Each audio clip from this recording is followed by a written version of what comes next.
سورۃ توبہ جو ہے اگر شروع سے اس کو تلاوت کیا جائے تو اس پر بسم اللہ نہیں۔ سوال یہ ہے کہ اگر درمیان میں سے یا 11واں پارہ جو ہے وہاں سے اس کو تلاوت کرتے ہیں تو بسم اللہ الرحمن الرحیم پڑھنی چاہیے۔ اس میں راجح بات یہی ہے کہ سورۃ توبہ ابتدا سے ہو یا درمیان میں سے، یہاں بسم اللہ الرحمن الرحیم نہیں پڑھنی چاہیے، یہی راجح بات ہے۔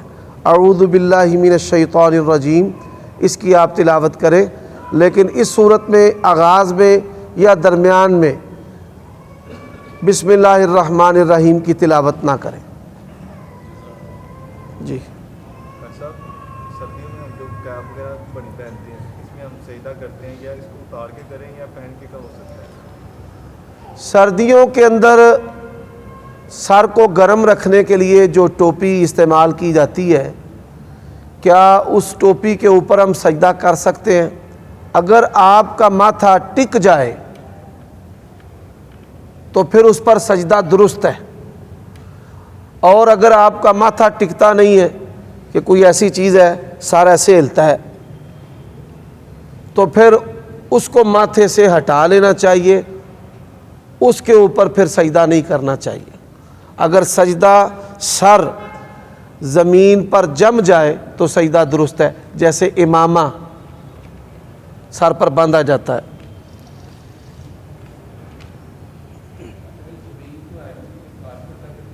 مراد یہ زمین کے حکم نہیں ہے، زمین پر سجدے سے مراد ہی ہے صف کے اوپر سجدہ کرنا یا کارپٹ پر سجدہ کرنا۔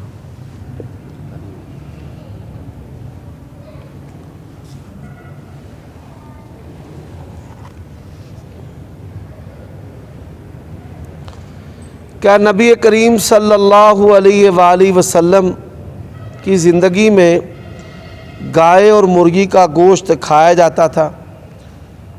آپ صلی اللہ علیہ وآلہ وسلم نے گائے جو ہے وہ اپنی ازواج سے ذبح کی ہے، اور عہد نبوی میں مرغی اور گائے اس کا گوشت جو ہے وہ کھایا جاتا تھا۔ عرب کے معاشرہ میں مرغی اور اسی طرح جو گائے ہے یہ کم متداول تھی، اونٹوں کے ریوڑ تھے یا بکریوں کے ریوڑ تھے، اس لیے زیادہ تر احادیث میں ان کا ذکر آتا ہے۔ اب مرغی کے حلال ہونے کا تذکرہ ایک بڑی موٹی مثال دے دیتا ہوں کہ نبی علیہ السلام نے فرمایا جو بندہ جمعے کے دن پہلی گھڑی میں آتا ہے اونٹ نہر کرنے کے برابر ثواب ہے، دوسری میں آتا ہے تو گائیں ذبح کرنے کے برابر، تیسری گھڑی میں آتا ہے تو بکرا چھترا، اور چوتھی میں آئے تو مرغی۔ اس کا گوشت جو ہے یہ کھانا درست ہے۔ جن روایات میں آتا ہے کہ گائے کے گوشت میں وبا اور دودھ میں شفا ہے، ایسی روایات ثابت نہیں ہے، ایسی روایات ثابت نہیں ہے۔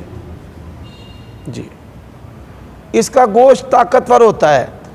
بعض لوگ جن کو بڑا گوشت موافق نہیں ہوتا تو موافق نہ ہونے کا سبب کوئی جادو ٹونا نہیں، موافق نہ ہونے کا سبب یہ ہے معدہ، بڑی انتڑی یا چھوٹی انتڑی، تینوں میں سے کوئی ایک کمزور ہو جائے تو بڑا گوشت معدے کو ہضم نہیں ہوتا۔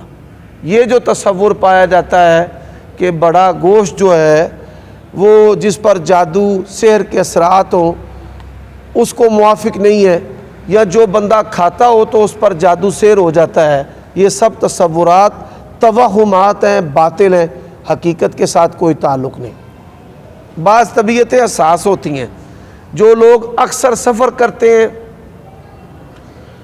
اور اسی طرح جو لوگ معدے کی کسی تکلیف کا شکار ہیں ان کو بڑا گوشت جو ہے وہ موافق نہیں ہوتا، بس یہ طبعی طور پر ہے، اس کا جادو ٹونے سے کوئی تعلق نہیں ہے۔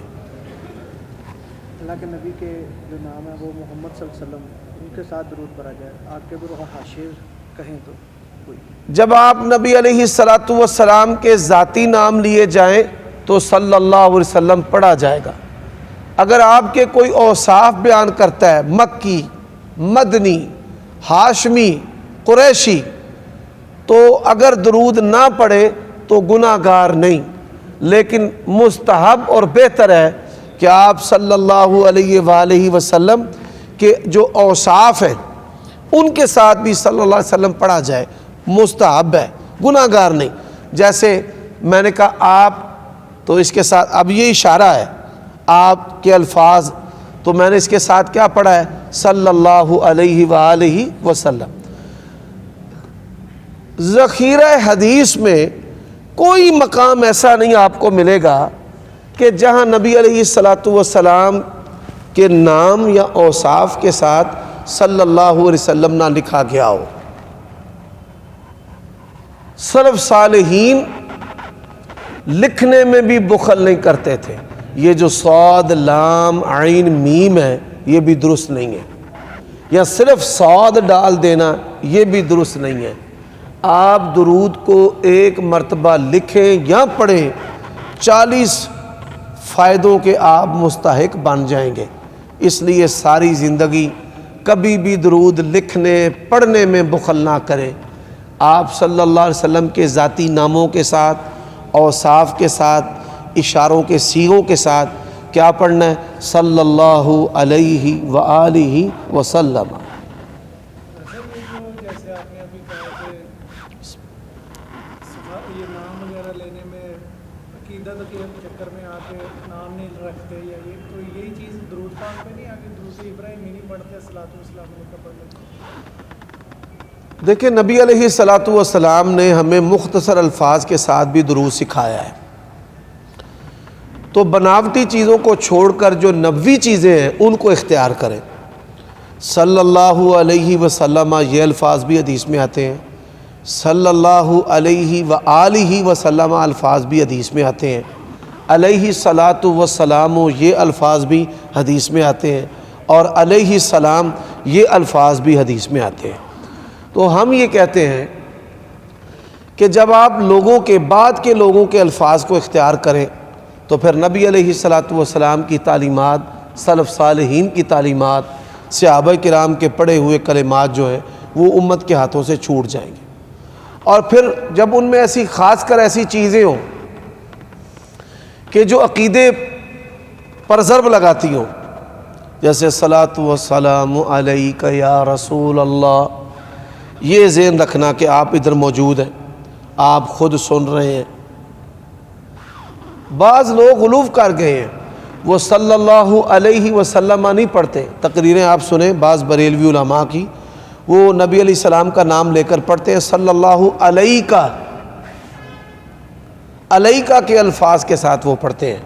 تو صحابہ کرام نے نبی علیہ الصلاۃ والسلام کی وفات کے بعد صلی اللہ علیہ اور علیہ الصلاۃ والسلام یہی الفاظ استعمال کیے ہیں۔ کسی ایک صحابی نے بھی وفات النبی کے بعد الصلاۃ والسلام علیہ کا یا صلی اللہ علیہ کا یہ الفاظ استعمال نہیں کیے۔ جو انسان شرک کرتا ہے اس کی کوئی نیکی قبول نہیں۔ شرک کرنے والا جو عمل ہے یہ انسان کی دیگر نیکیوں کو ضائع کرنے والا عمل ہے۔ نمازی ہے، صدقہ و خیرات کرتا ہے، قربانیاں کرتا ہے، شرک کرتا ہے تو یہ ساری نیکیاں ضائع ہو جائیں گی۔ مشرک ہاں، مشرک کی ساری نیکیاں جو ہیں وہ ضائع ہو جائیں گی۔ اللہ تعالیٰ نے قرآن مجید میں کہا لَإِنْ أَشْرَكْتَ لَيَحْبَطَنَّ عَمَلُكَ، اے میرے پیارے نبی اگر آپ نے بھی شرک کیا تو آپ کے عمل بھی ضائع ہو جائیں گے۔ اب نبی علیہ السلام تو شرک کر ہی نہیں سکتے۔ وَلَوْ أَشْرَكُوا لَحَبِطَ عَنْهُمْ مَا كَانُوا يَعْمَلُونَ، اگر انبیاء شرک کریں، رسول شرک کریں تو ان کے اعمال ضائع کر دوں گا۔ اللہ کے انبیاء رسول شرک نہیں کر سکتے۔ اس کا مقصد کیا ہے؟ سنگینی، کہ یہ اتنا بڑا گناہ ہے کہ میرے برگزیدہ بندے بھی اگر یہ کریں تو ان کے اعمال بھی ضائع ہو جائیں گے۔ اور یہ بات میں نے واضح کر دیا کہ انبیاء شرک نہیں کر سکتے۔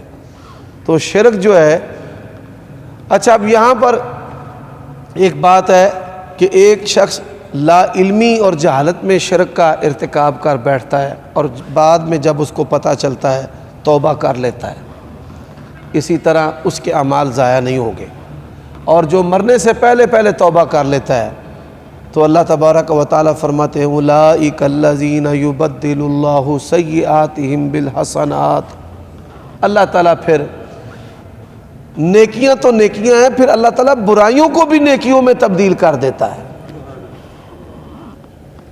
جی بے ادبی کی نیت سے نہیں، ویسے نہ چند دنوں سے آپ کی ایک ویڈیو دیکھی ہے تو سوال بڑا پریشان کر رہا ہے۔ آپ نے کہا کہ جو سالگرہ ہے نا یہ حرام نہیں ہے۔ ایک ویڈیو وائرل ہوئی ہے میری جس میں میں کہہ رہا ہوں کہ سالگرہ جو ہے وہ حرام نہیں ہے، تو اس میں تو کوئی بے ادبی نہیں ہے۔ بھائی کہتا ہے میں بے ادبی سے ڈرتے ہوئے سوال نہیں کر رہا، کہہ رہا تھا کہ یہ کیا بدعت کے زمرے میں بھی نہیں ہے؟ ایک بات سمجھو، بدعت جو ہے وہ امور بدعت میں داخل ہیں جن کا تعلق ثواب اور گناہ سے بنایا جائے، ثواب اور گناہ سے۔ جیسے ہمارے بھائیوں نے کہتے ہیں کل شریف میں شرکت فرما کے ثواب درین حاصل کرے، جشن عید میلاد النبی میں شرکت فرما کر ثواب درین حاصل کرے، جلوس میں شرکت فرما کر ثواب درین حاصل کرے، یہ بدعت ہے۔ ایک ہے معاملات جو ہیں جن کا تعلق ثواب گناہ سے نہیں، تو ہم نے دیکھنا ہے کہ ان چیزوں کو اللہ تعالیٰ اور اس کے رسول نے حرام ٹھہرایا ہے، پہلی بات، پہلا سوال، یا ان کے اندر حرمت کی علت سبب موجود ہے۔ نبی علیہ الصلوۃ والسلام نے فرمایا کوئی بھی بندہ کھڑے پانی میں پیشاب نہ کرے، یعنی وہ کھڑا پانی جس کو لوگ استعمال کرتے ہیں، کیا اس میں پخانہ کر سکتا ہے؟ اب پخانہ کے الفاظ حدیث میں نہیں آتے، لیکن علت ایک ہے، نجاست، کہ پیشاب اگر چھوٹی نجاست ہے تو پخانہ بڑی نجاست ہے، علت ایک ہے۔ ایسے ہی کچھ لوگ ثواب بنانے میں بڑے تیز ہیں اور ہمارے کچھ بھائی گناہ اور حرام بنانے میں بڑے تیز ہیں۔ تو جن لوگوں کو یہ نقطہ سمجھ آ جائے ان کی زندگی تو سکون میں ہو جاتی ہے کہ بدعات سے بھی دور رہنا ہے، اور اس طرح جو حرام بنانے والی بدعت ہے، ایک ثواب بنانے والی بدعت ہے، اس سے بھی دور رہنا ہے، اور جو حرام بنانے والی بدعت ہے اس سے بھی دور رہنا ہے۔ حرام ہوتا ہے یا اللہ تعالیٰ اور اس کے رسول حرام کہیں، صحابہ کرام اس کو حرام سمجھے اور اس میں حرام کی علت موجود ہو۔ بات آگئی سمجھ میں؟ اللہ تعالیٰ آپ کو جزائے خیر دے۔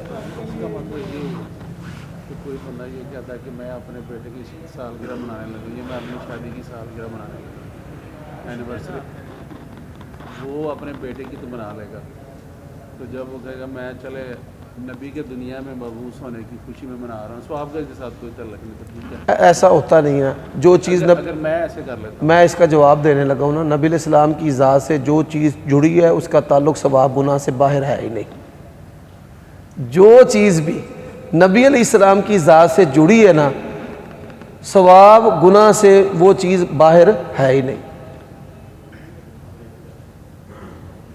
سوچ رہا ہے ضرور سوچے، یہ چیز ہے، ہمارے بعض علماء نے اس پر فتوے دیے ہیں، اب دلیل بھی تو چاہیے نا۔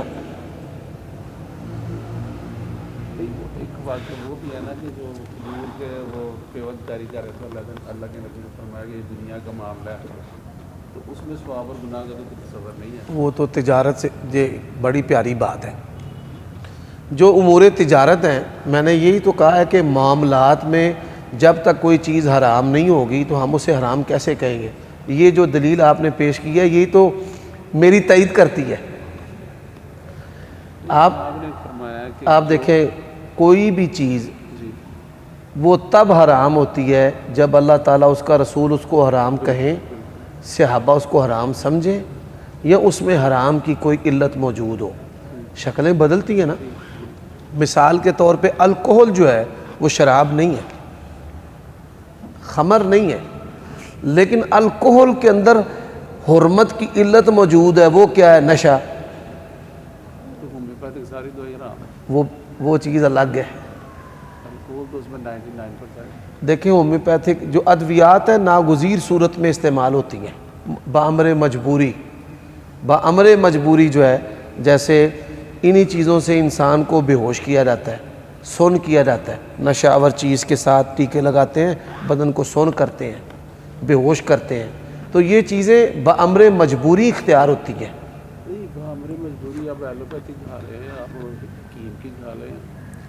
ہم کہتے ہیں کہ جب تک متبادل ادویات آپ کو ملتی ہیں، نشہ والی جو دوائیاں ہیں ان سے آپ دور رہیں۔ لیکن نشہ ہوتا نہیں ہومیوپیتھک سے۔ ہاں، ان کا طریقہ کار یہ ہے کہ وہ اڑ جاتی ہے الکوہل نا، چونکہ وہ سپرٹ سے بھی زیادہ لطیف ہوتی ہے، ہاں باڈی سپریز اڑ جاتی ہیں، لیکن یہ چیز ہے کہ حرام کی شرکت اس میں ہے، یعنی پیسے دے کر اس کو خرید کر اس کے اندر چیز کو محفوظ رکھنا، یہ چیز اس میں ہے۔ اب دیکھیں جو چیز اللہ تعالیٰ اور اس کے رسول نے حرام نہیں کہی، صحابہ نے اس کو حرام نہیں سمجھا، اس میں حرمت کی علت موجود نہیں ہے، ہم اس کو کیسے حرام کہہ دیں گے؟ اس پہ آپ غور کریں۔ سالگرہ میں یہ علت آ جاتی ہے کہ ہم اس کو کہتے ہیں کہ یہ جو عیسائیوں کا طریقہ کار ہے یا اس کا ہے، مشابہت کا معاملہ ہے۔ عیسائی کپڑے پہنتے ہم ننگے ہو جائیں؟ اب ذرا غور کریں، جو مذہبی مشابہت ہے، اہل کتاب کی مطلق مشابہت کی ممانت حدیث میں نہیں آتی۔ نبی علیہ الصلوۃ والسلام پر جب تک وحی نازل نہیں ہوتی تھی، آپ اہل کتاب کو فالو کرتے تھے، حدیث کے اندر الفاظ ہیں یہ جو میں بیان کر رہا ہوں، جب تک نبی علیہ السلام پر وحی نازل نہیں ہوتی تھی تب تک آپ صلی اللہ علیہ وآلہ وسلم اہل کتاب کو فالو کرتے تھے۔ کی نہ معلوم جی، یہ جو دنیاوی امور ہیں، عقیدے کی بات نہیں ہو رہی، جن امور میں وحی نازل ہو چکی ہے، یہ حدیث کے الفاظ ہیں، میرے اپنے الفاظ نہیں، یا میرا اپنا بیان کردہ مفہوم نہیں ہے۔ اب اہل کتاب کی ان امور میں مخالفت ہے جن امور میں اللہ تعالیٰ اور اس کے رسول نے ہمیں بتایا ہے۔ یہودیوں عیسائیوں کی مخالفت کرو، داڑھی رکھو، یہودی تو داڑھی رکھ رہے ہیں، بڑی بڑی لمبی رکھ رہے ہیں۔ بڑی پیاری بات آپ نے کی ہے۔ ایک ہے بعد کے یہودیوں کا رکھنا، نبی علیہ السلام کو نعوذ باللہ غلط ثابت کرنے کے لیے، فرق ہے۔ عہد نبوی کے جو یہودی ہیں اور ان یہودیوں میں فرق ہے۔ موجودہ دور کے یہودی جو ہیں وہ یہ تاثر دینے کی کوشش کرتے ہیں کہ نعوذ باللہ یہ پیغمبر اسلام نے غلط بات کہی ہے، ہم تو پوری داڑیاں رکھتے ہیں، ہماری کس بات کی مخالفت کرنی ہے؟ جیسے زمانہ گزرنے کے ساتھ اپنی تعلیمات کے اندر وہ تبدیلی لاتے ہیں، نبی علیہ الصلوۃ والسلام اسلام کو غلط ثابت کرنے کے لیے یا جھوٹ کا تاثر دینے کے لیے۔ نہیں آپ فرما رہے ہیں کون سا عمل اللہ کے نبی نے ان کو فالو کیا تھا، کی نہ معلوم۔ دنیاوی امور میں، یہ معاشرتی امور میں، مثال کے طور پہ بال بنانا، سدل کرنا، بال کنگھی، بال کپڑے، لباس، رومی جبے نبی علیہ السلام پہنتے تھے، زیب و زینت ہے، حدیث کے اندر ہے رومی جبہ نبی علیہ السلام پہنتے تھے، سدل کرنا، مانگنا، نکالنا، جی شریعت ابراہیمی کے مطابق، ہاں یہ چیز دیکھیں۔ اب مشابہت جو ہے، جو ممنوع مشابہت ہے، وہ اہل کتاب سے نہیں کرنی، جی جس کے بارے میں منع کیا گیا ہے اہل کتاب سے، وہ مشابہت نہیں کرنی۔ اب جس کے مثال کے طور پہ اہل کتاب کا فیشن ہے کپڑوں کا، وہ نبی علیہ السلام نے رومی جبہ استعمال کیا ہے، باہر سے ان کے فیشن کے کوٹ آتے ہیں وہ ہم پہن لیتے ہیں، پینٹ شرٹ پہن لیتے ہیں، اسی طرح چائنا کی بنی ہوئی چیزیں ملبوسات آتی ہیں لباس کی، وہ ہم پہن لیتے ہیں، وہ سردیوں میں یہاں نیک پر ایک جرسی پہنتے ہیں وہ ہم پہن لیتے ہیں۔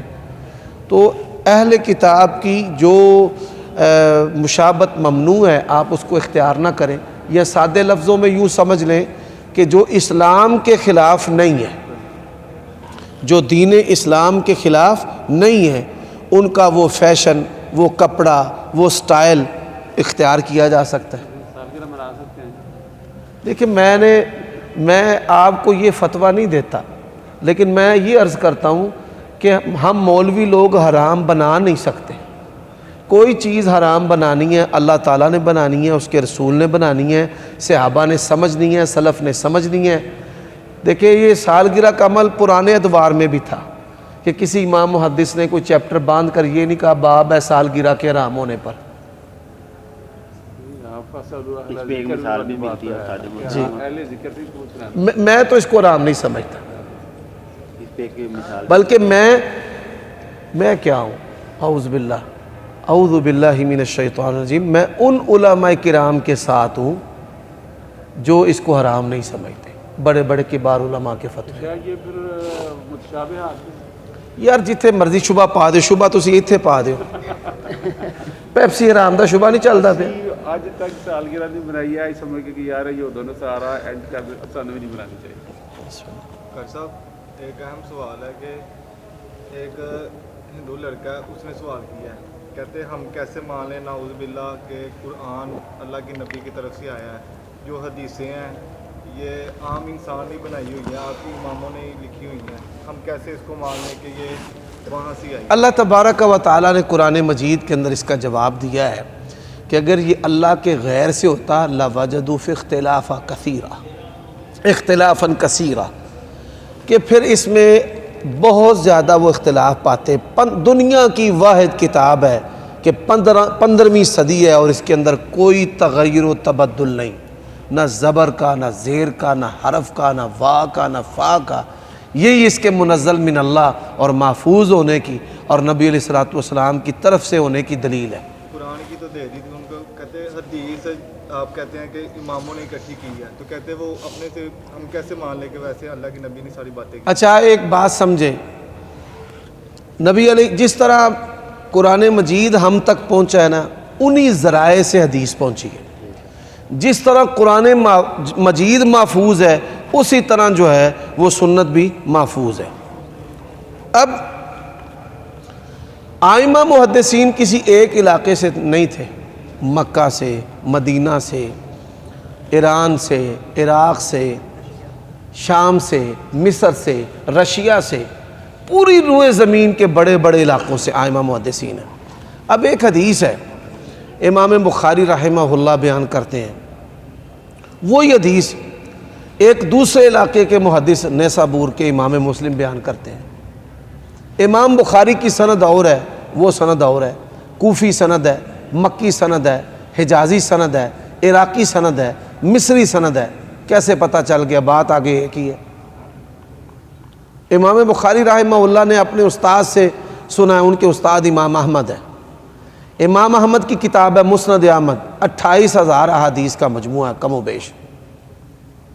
امام احمد کے استاد ہے امام شافعی، ان کی اپنی کتاب ہے کتاب العلوم اور مسند الشافعی۔ امام شافعی کے استاد ہے امام مالک، ان کا موطا ہے، کتابیں ہیں ان کی۔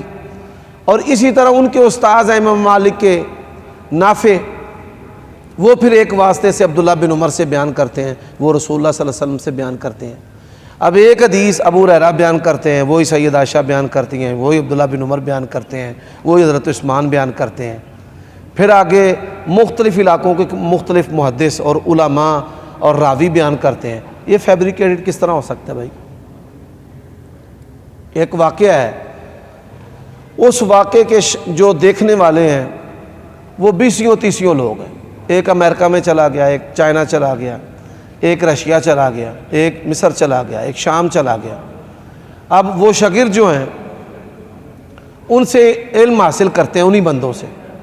اب وہ شاگرد جو ہیں وہ بیان کرتے ہیں، وہی بات امریکہ والے نے کی ہے، وہی مصر والے نے، وہی شام والے نے، وہی رشیا والے نے، وہی موصل والے نے، وہی عراق والے نے، وہی ایران والے نے۔ یہ فیبریکیٹڈ کیسے ہو گئی؟ 6 لاکھ راویوں کے حالات محفوظ ہیں۔ یہ دین اسلام کے اعجاز اور سچائی کی نشانی ہے۔ کتنے؟ باپ نے اپنے بیٹے کے بارے میں کہا ہے میرا بیٹا ضعیف ہے، حدیث میں ضعیف ہے. کیوں؟ اگر میں نے اپنے بیٹے کا ضعف نہ بتایا، قیامت کے دن میں اپنے رب کو کیا جواب دوں گا؟ جاتے ہوئے بیٹا بتا گیا میرا پیو بھی ضعیف جے، میرا دادا بھی ضعیف جے.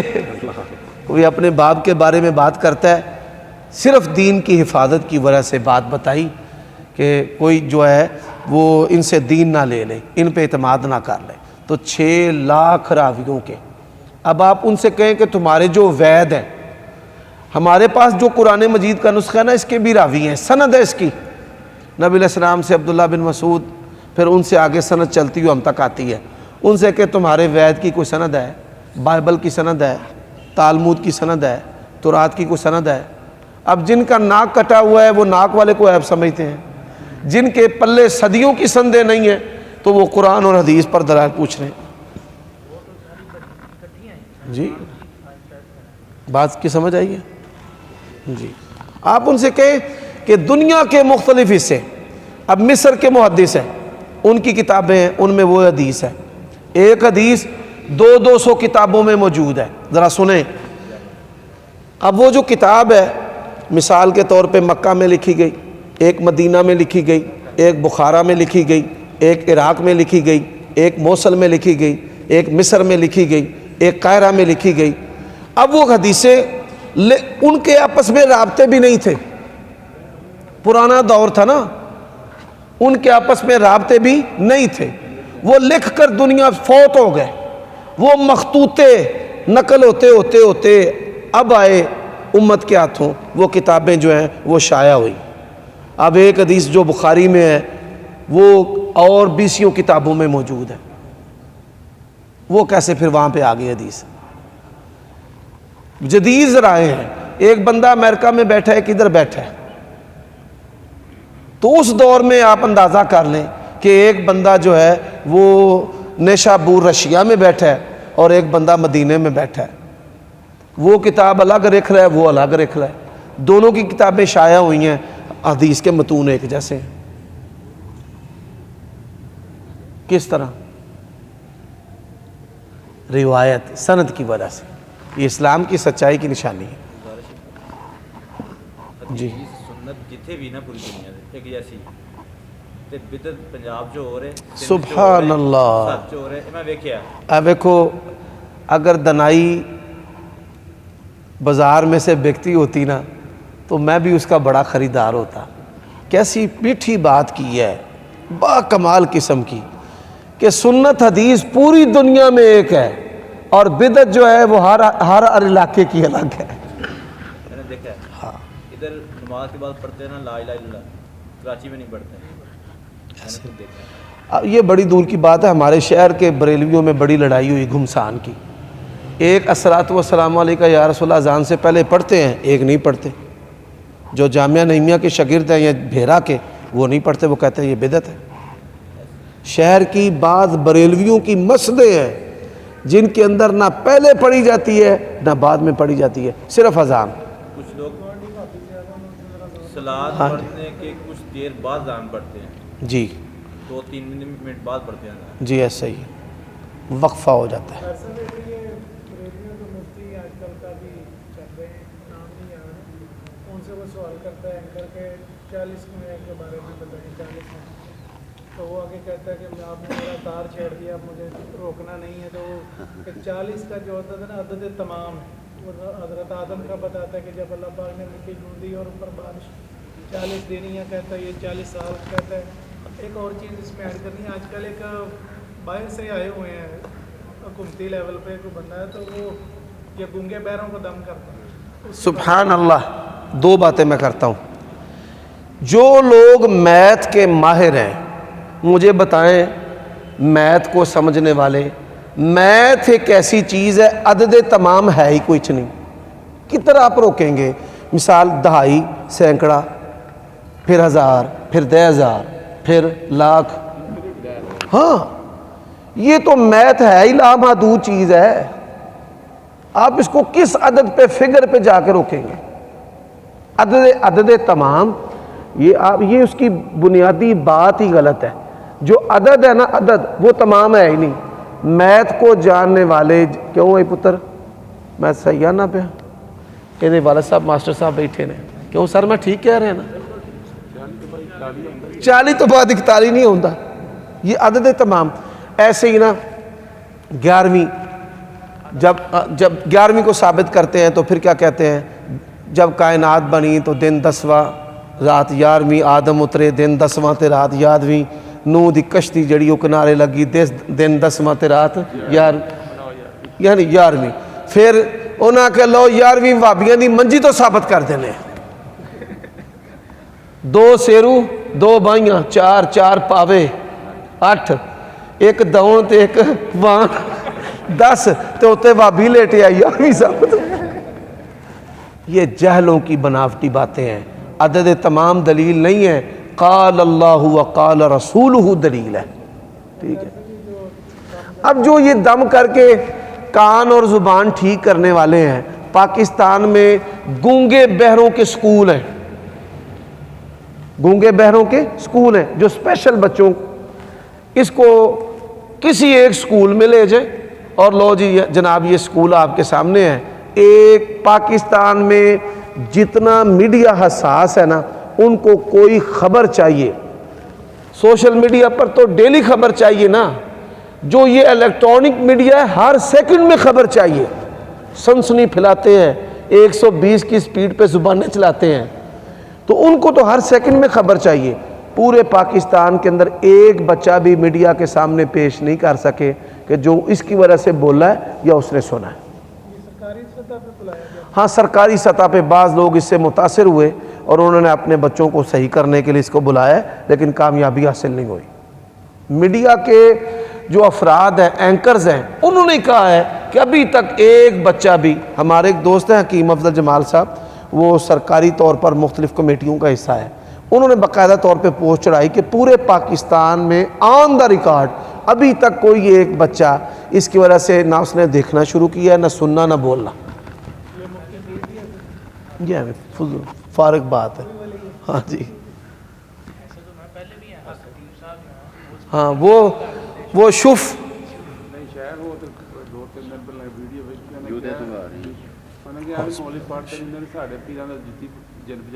اللہ تعالیٰ معاف کر استغفر اللہ جی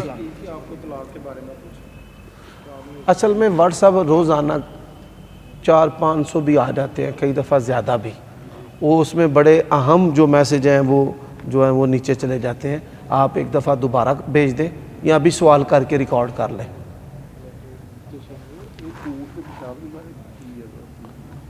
دوائی کے طور پہ اس کو استعمال کیا جائے گا نبی علیہ الصلوۃ والسلام نے دودھ اور پیشاب کو ملا کر بیماروں کو پلوایا ہے صحیح لوگوں کو نہیں خالی پیشاب کا نہیں آتا دودھ اور پیشاب کو ملا کر پینا واش روم کے اندر ذکر نہیں ہے واش روم سے باہر دعا پڑھ کر اندر داخل ہونا ہے آپ اپنے وزن پہ کھڑے ہوں ہاتھ اٹھا دیں ایسے واش روم کے اندر ذکر نہیں ہے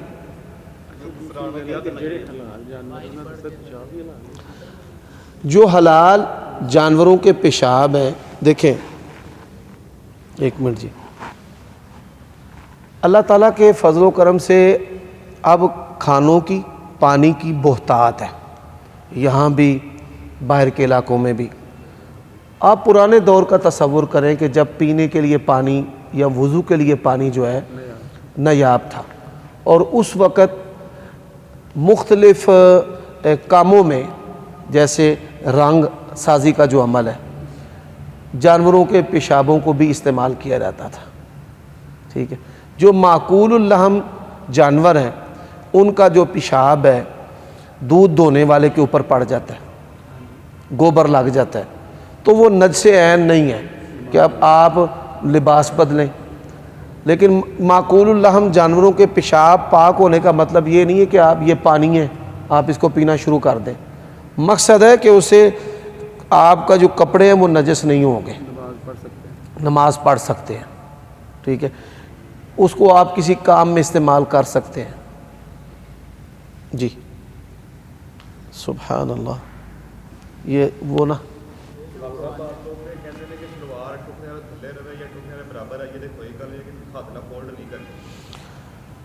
اگر سلوار بڑی ہے تو نماز کے دوران اس کو فولڈ کر لینا چاہیے، بڑی چھوڑ دینا یہ بات درست نہیں ہے۔ مسجد امام نے فولڈ کرنے کی ممانت آتی ہے، لیکن ٹخنا جو ننگا رکھنا ہے یہ زیادہ ضروری اور اہم ہے۔ دو حکم ہیں، فولڈ نہ کرنے کا اور ٹخنا ننگا رکھنے کا۔ اب ان دونوں میں سے جو تاکید والا حکم ہے وہ ٹخنا ننگا رکھنے کا ہے، اس لیے راجح بات ہے کہ سلوار ٹروزر بڑا ہونے کی صورت میں دوران نماز، بلکہ نماز سے پہلے وضو کرتے ہی آپ اپنے ٹخنوں کو ننگا کر لیں۔ سوال ہے، گزارش ہے کہ بیوی کو پہلی طلاق 29/8/2021 کو بذریعہ نوٹس دے دی، دوسری طلاق 28/9/2021 کو بذریعہ نوٹس دی، جبکہ تیسری طلاق ابھی تک نہیں دی۔ 2 ماہ ہونے کو ہیں، اگرچہ تیسرے طلاق کے نوٹس پر دستخط بھی کر دیے ہیں، لیکن اب خاندان کے لوگوں کی وجہ سے معاملہ سلجھنے کی طرف آ گیا ہے۔ ان اگر طلاقوں کے درمیان اس نے رجوع نہیں کیا، مصالحت نہیں کی، تو یہ ایک ہی رجی طلاق ہے۔ اگر 3 ماہواریاں گزر گئی ہیں تو نیا نکاح ہوگا بغیر حلالہ کے، نیا نکاح ہوگا جس میں نیا حق مہر اس کا تعین ہوگا۔ تو یہ بندہ طلاق کیوں دیتا ہے اپنی بیوی کو؟ بس غلطی اس سے ہو گئی ہے کہ وہ کہہ رہا ہے یہ اس کے کردار پہ کوئی شک وغیرہ اس کو۔ کردار پہ شک جب تک کوئی یقینی بات نہ ہو، میاں بیوی کے تعلقات میں شیطان مرد کے دماغ میں بھی شک ڈالتا ہے اور عورت کے دماغ میں بھی شک ڈالتا ہے۔ جب تک کوئی یقینی چیز نہ ہو تو طلاق نہیں دینی چاہیے۔ محض شک کی بنیاد پر تو اس طرح اتنا بڑا عمل نہیں ہونا چاہیے۔ کئی لوگ گھروں کو اجاڑنے کے لیے، میں ایک پنچایت کا حصہ بنا جس میں ایک بندے نے لڑکی کو میسیجز کیے اور میسیجز اس کے خامند نے پڑھ کر اس کو طلاق دے دی۔ بعد میں پتہ چلا کہ وہ اسی کام کے لیے میسیجز کیے گئے تھے کہ ان کی طلاق ہو جائے، اور لڑکی کا اس سے پھر کوئی تعلق ثابت نہیں ہوا، بلکہ انہوں نے ڈیٹا بھی نکلوایا 6 ماہ تک کا۔ پھر اس بندے کو جب جوتے مارے پولیس والوں نے تو پھر اس نے ساری سچائی بتا دی کہ ایسے ایسے معاملہ کیا، میرا مقصد تھا کہ یہ ان کی لڑائی ہو جائے، طلاق ہو جائے۔ تحمل اور صبر کی نصیحت کریں اس کو، کر سکتے۔ اگر ماہواریاں 3 گزر گئی ہیں تو نیا نکاح ہوگا۔ جی ہاں، نیا نکاح۔ ہاں ہاں کر سکتے ہیں، وہ ذمہ دار اور مسئول وہ ہے۔ آپ اگر کوئی شخص بینک سے گاڑی لیتا ہے، آپ کا دوست اور بھائی، بامر مجبوری آپ کو گاڑی استعمال کرنا پڑے تو کر سکتے ہیں۔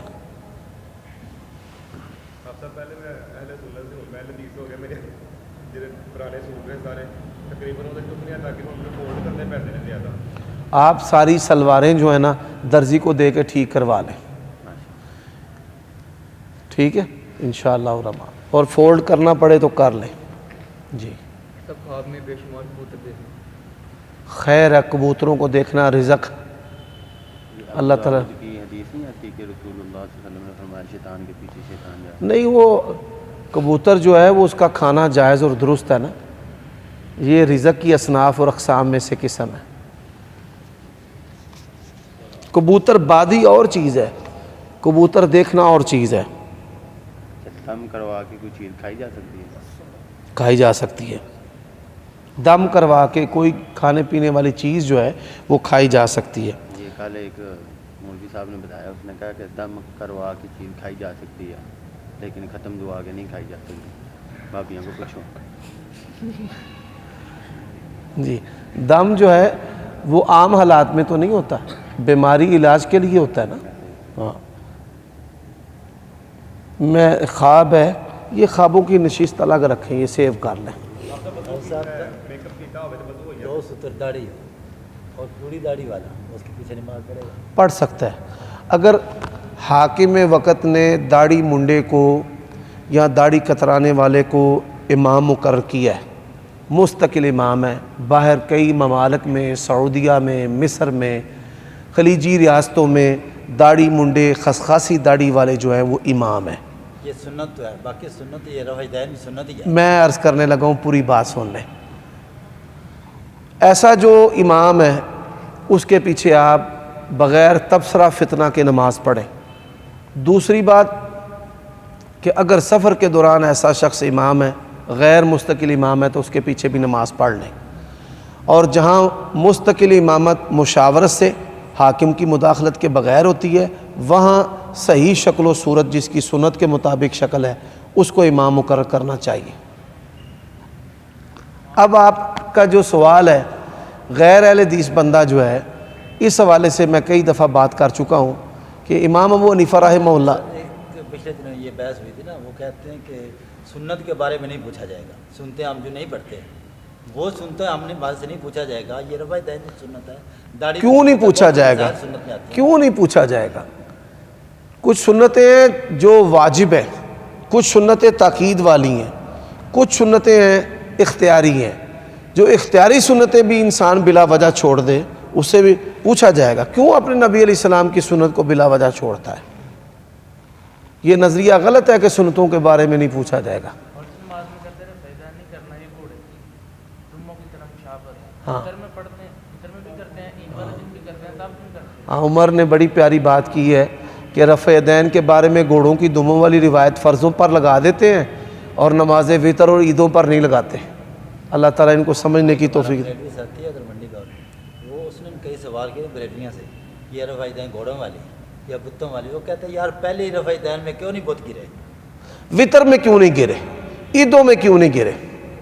پہلے بھی نہیں گرے، باقی میں گر گئے. ٹھیک، مہمان کچھ آنے ہیں جی. سبحانک اللہم ربنا و بحمدک اشہد